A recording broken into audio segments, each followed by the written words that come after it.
para saudara dan saudari yang Tuhan cintai. Dari Kota Daeng, Makassar, saya mengucapkan selamat pagi kepada para saudara dan saudari sekalian, dan selamat bertemu lagi dalam renungan harian dari Paroki Santo Petrus dan Paulus Sargapura, edisi hari Jumat tanggal 15 Juli 2022. Hari ini Gereja Semesta merayakan peringatan wajib Santo Bonaventura, seorang uskup dan pujangga gereja. Mengawali hari yang baru ini, kita hendak mendengar dan merenungkan sabda Tuhan. Marilah sebelum kita mendengar dan merenungkan sabda Tuhan, kita berdoa. Dalam nama Bapa dan Putra dan Roh Kudus. Amin. Allah Bapa Maha Kuasa, Engkau mengajarkan kepada kami pencerahan budi pada peringatan Santo Bonaventura Uskup-Mu. Bantulah kami untuk berkembang karena ajarannya yang cemerlang dan selalu meneladan kehangatan kasih-Nya. Bersabdalah ya Tuhan, kami siap untuk mendengarkan. Terpujilah Engkau Bapa, Putra dan Roh Kudus, kini dan sepanjang segala masa. Amin. Para saudara dan saudari yang Tuhan cintai, sabda Tuhan yang hendak kita dengar dan kita renungkan untuk mengawali hari yang baru ini pada peringatan wajib Santo Bonaventura, uskup dan pujangga gereja, diambil dari Injil Matius pasal 12 ayat 1 sampai 8. Tuhan bersamamu. Inilah Injil suci menurut Matius. Pada suatu hari Sabat, Yesus dan murid-muridnya berjalan di ladang gandum. Karena lapar, murid-muridnya memetik bulir gandum dan memakannya.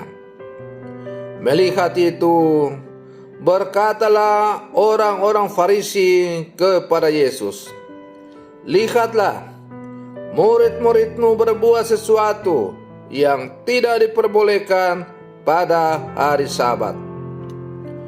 Tetapi Yesus menjawab, "Tidakkah kalian baca apa yang dilakukan Daud ketika ia dan para pengikutnya lapar?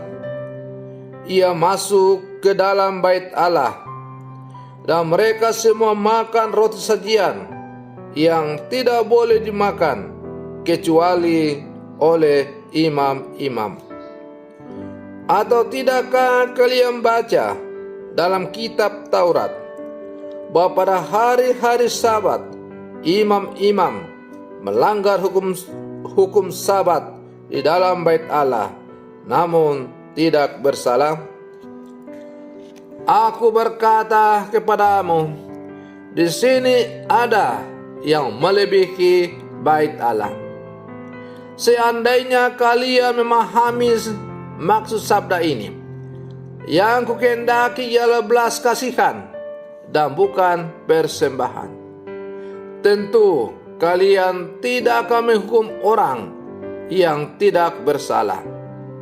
Sebab Anak Manusia adalah Tuhan atas hari-hari Sabat." Demikianlah sabda Tuhan.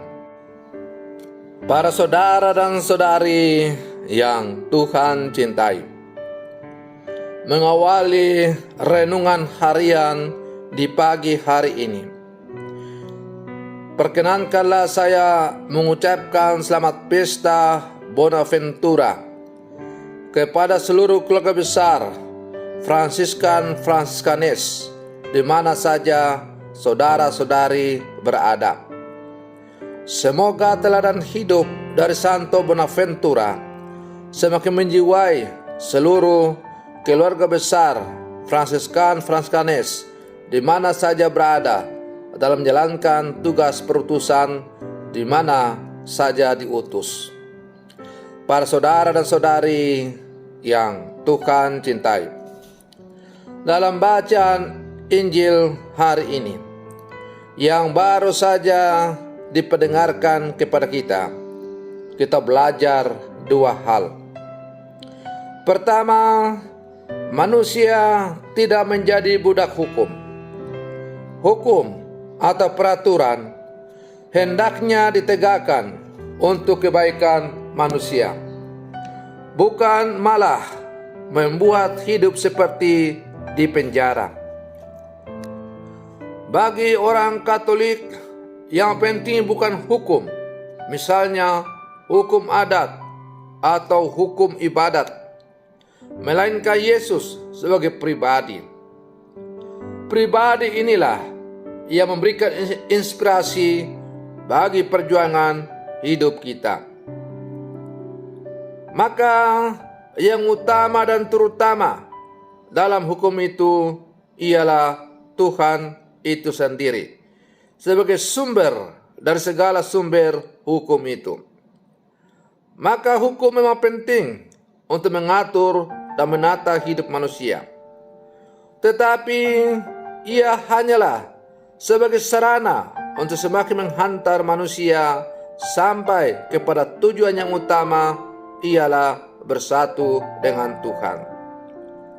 Para saudara dan saudari yang Tuhan cintai, hal kedua yang kita bisa pelajari dari bacaan Injil pada hari ini adalah mengusahakan kebaikan lebih penting daripada segala macam korban.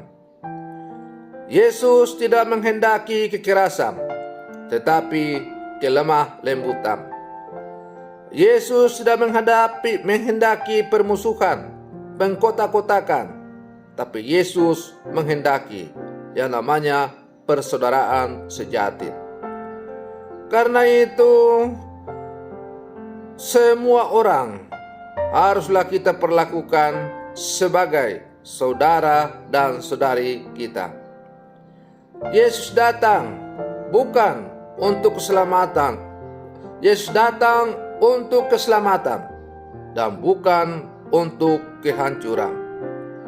Yesus datang bukan untuk membinasakan orang, tetapi justru untuk merangkul dan membawa dia kembali ke dalam rangkulan kasih Allah. Para saudara dan saudari yang Tuhan cintai, suatu adat kebiasaan, betapapun sucinya, akan mencelakakan manusia bila kehilangan kelembutan dan belas kasih, baik dalam hubungannya dengan sesama maupun dengan Tuhan. Yesus menghendaki agar belas kasihan meraja atas hati dan pikiran kita. Jika demikian yang terjadi, maka sesungguhnya peraturan-peraturan yang dibuat agar ada keteraturan dalam hidup bersama menjadi lebih relevan sekaligus mengarahkan manusia pada kebaikan. Namun, bila kemudian yang terjadi peraturan-peraturan itu dipaksakan dan mengabaikan dimensi kemanusiaan, bukannya keteraturan yang terjadi, melainkan penindasan. Dan yang paling rentan dari penindasan yang dibungkus dalam peraturan-peraturan yang tampak suci itu adalah orang-orang kecil dan orang-orang lemah. Mereka lah yang harus kita selamatkan dari jebakan hukum.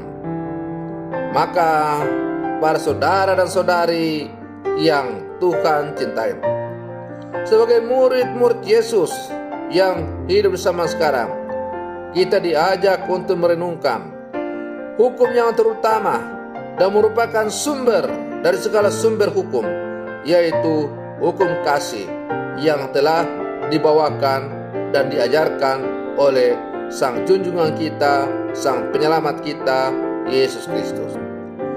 Kita diajak untuk memandang dan menegakkan peraturan dengan baik dan benar serta bijaksana dalam kehidupan kita. Maka para saudara dan saudari yang Tuhan cintai, semoga permenungan saya untuk mengawali hari yang baru ini semakin menghantar kita untuk menjadi orang-orang Katolik yang selalu menyebarkan hukum kasih, hukum belas kasih kepada sesama dalam seluruh kehidupan kita. Semoga demikian. Selamat pagi. Tuhan Yesus memberkati.